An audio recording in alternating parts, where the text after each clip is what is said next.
Yummy! I have a surprise! Come here, come here! Surprise, come here! Come here! Hi guys! Ito nga, tinawag ko si Yumi para makita ko kung ano bang reaction niya sa bago niyang laruan. At noong una nga, hindi pa niya ito nakita. Pero yun nga, nung nakita niya to, hala! Parang nanlaki yata yung mata ng anak ko. Mukha namang natuwa yung anak ko nung nakita niya to. Kasi ilang araw din siyang walang laruang ganito. Yan, at todo pansakay nga agad itong anak ko. Ayaw pa nga magpahawak sa akin. Na-excite yata masyado. Dito nga sa parting ito ay parang may napansin akong hindi tama. Para bang may mali.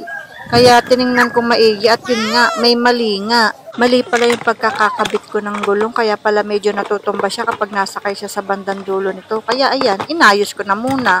Kita nyo naman, talaga nakaabang yung anak ko. At ayan, nung naayos na, pansakay nga agad na naman siya. At ayan, kumuha pa nga ng tsinelas para yata ma-feel niya yung pagdadrive niya. Kasi gusto yatang libutin ni Yumi yung buong bahay namin gamit itong toy car niya. Pero syempre mga mare, dapat gabayan nyo pa rin ang mga anak nyo kapag sasakay sila sa ganito. Kasi safety talaga ng bata ang dapat nating unahin. Ayan nga, for the sakay na naman itong anak ko.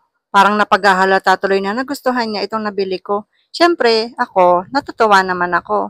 Kaya, yun lang. Kung nagustuhan nyo nga ito, ay ilalagay ko ang link sa comment section kung saan ko ito nabili. Yun lang. Bye!